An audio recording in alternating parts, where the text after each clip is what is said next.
Good evening, penny pinchers. October the 3rd here at Penny Pincher Farm. Hope everybody's having a good day. Making a cattle move. Woo! Come on, girls. Come on, this way. Woo! Come on. Coming in again, making another pass. This will be our, if I'm not mistaken, this will start our 4th pass. If I'm not mistaken, on this half of the farm. Without a drop of rain, guys. Woo! Come on! Woo! It just takes one. But sometimes that one is hard to get. Woo! Come on, White!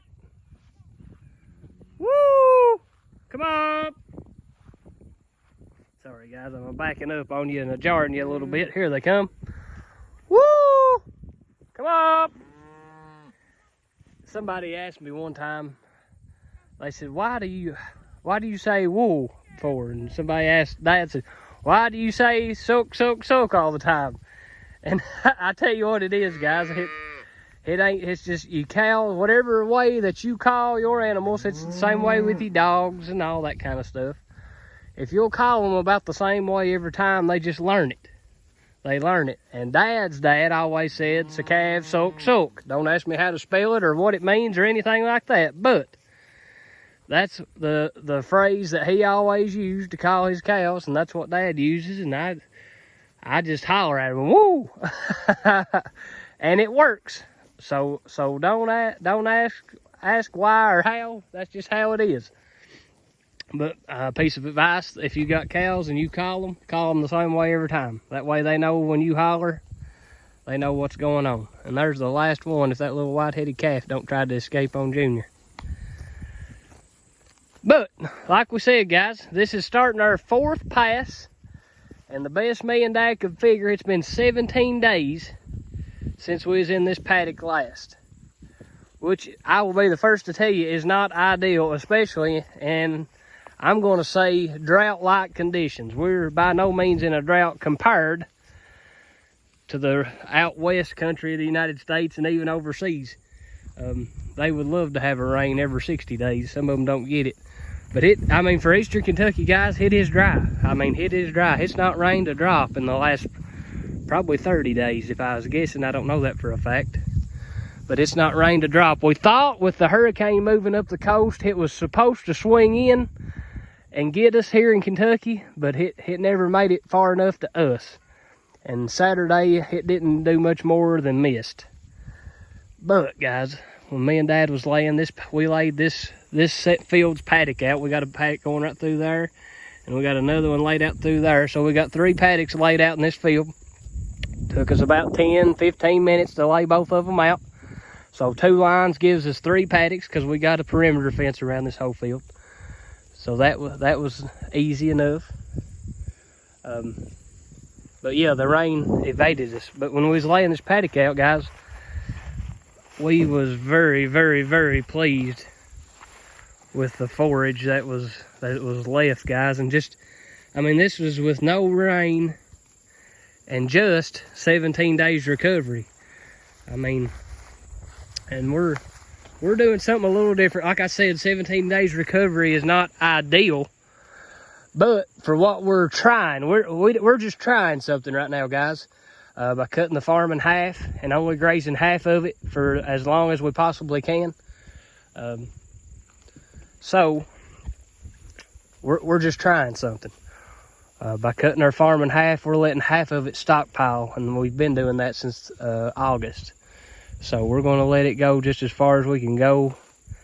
And hopefully this winter we'll have some stockpile that's even better than this right here.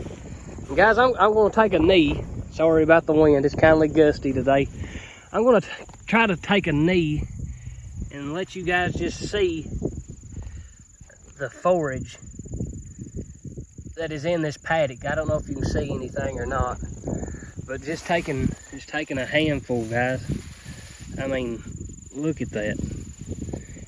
And that's just with 17 days of rest and no rain. If we would have got some rain in the last little bit, guys, we would have tell you what, this grass would have turned on.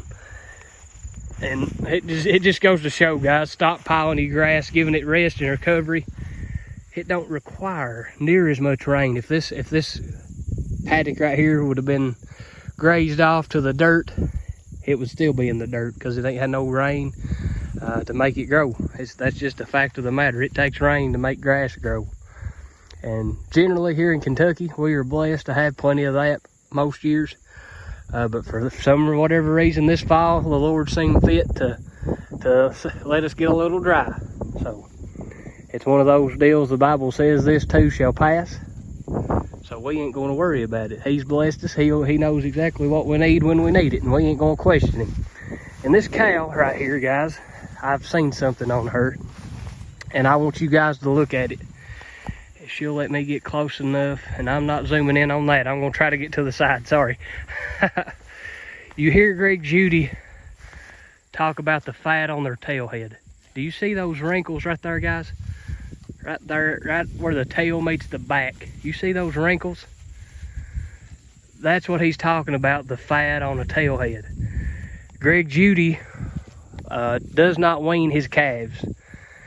And when he makes the comment that his cows have to make it on the fat of their tail head of winter time, what he's essentially meaning is he don't feed grain like we do. So they have to use their fat stores that's on their body, and that tail head is just a great representation. They're kind of like fat rolls on a human. You can count the number of fat rolls, and that'll pretty well get you through the winter if you got enough. And that's what he's talking about with the. Did you guys see that? That little calf scared that heifer to death.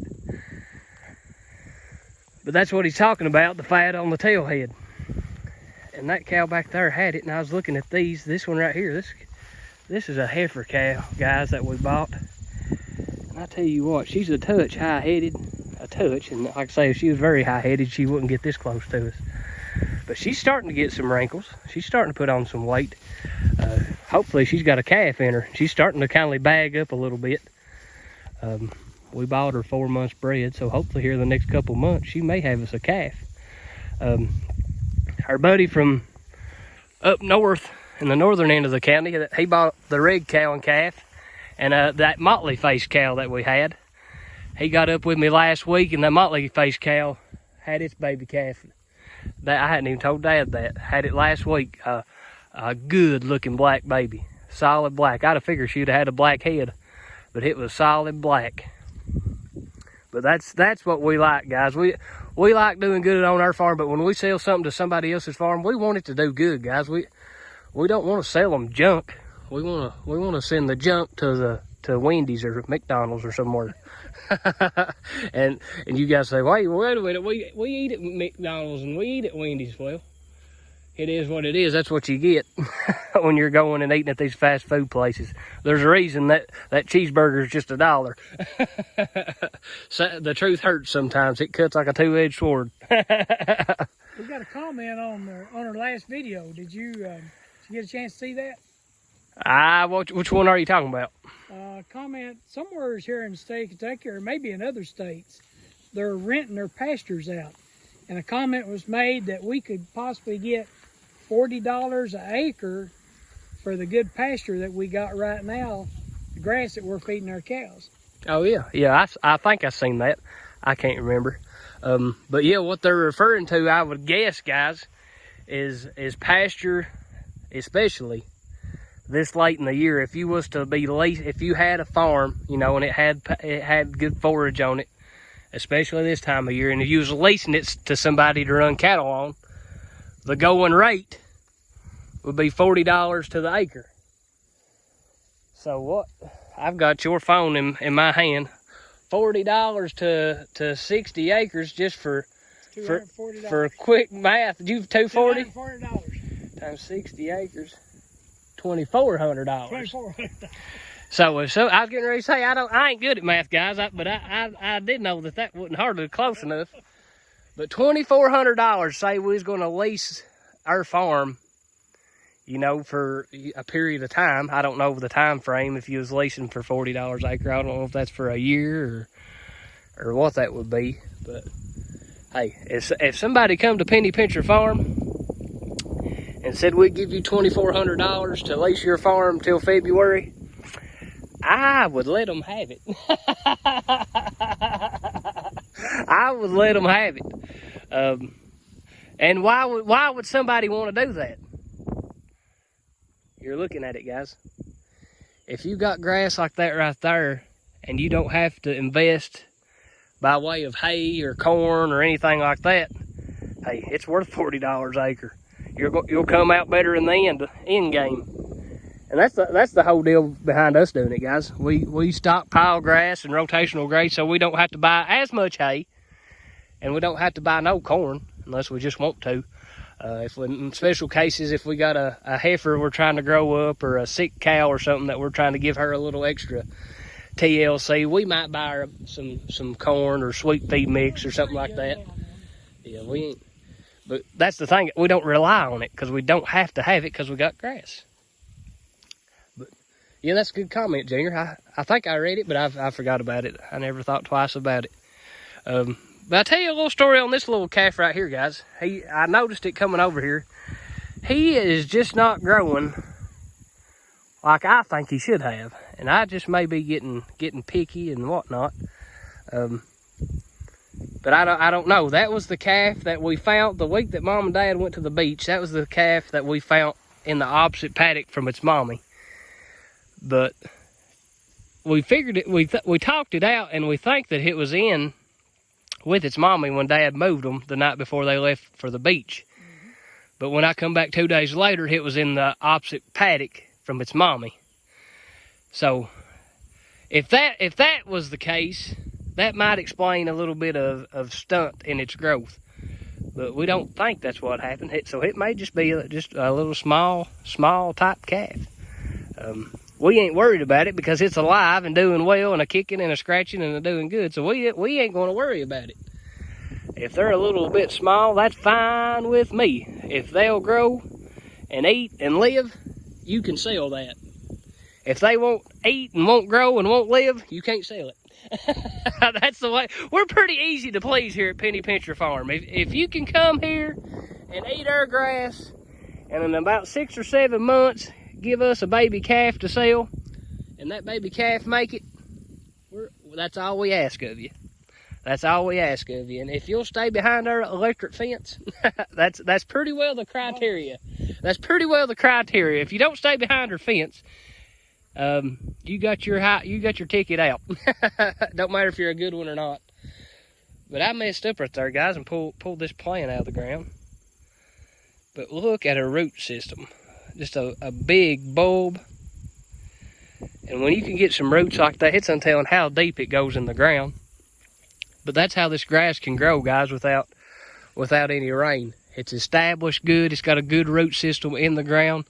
Therefore, it don't require much moisture because it's getting all the nutrients that's in the ground. But sorry, guys, got a little windy today. Nothing really major going on. It's just another day here at the farm. Thank everybody for liking and subscribing. Thanking everybody for the comments. We like them. That's mine and Dad's new thing, especially Dad. He likes getting on there and reading the comments. So if you guys think of something or have questions, absolutely ask. We may give you a wrong answer, but we'll try to give you an answer. It's one of those deals. We're experts on our opinion. But that's the thing. We say it a lot. The first thing at being good at anything is admitting you don't know it all. So if anybody has any tips for us, they are welcome here. They are welcome here. But guys, this is Penny Pincher Farm. We're praying for rain. When the Lord gets ready to give it to us, He'll send it. So we ain't going to worry about it. So until then, we're going to let the grass grow and give Him all the glory. And Junior, what kind of day do we need to have? Good day.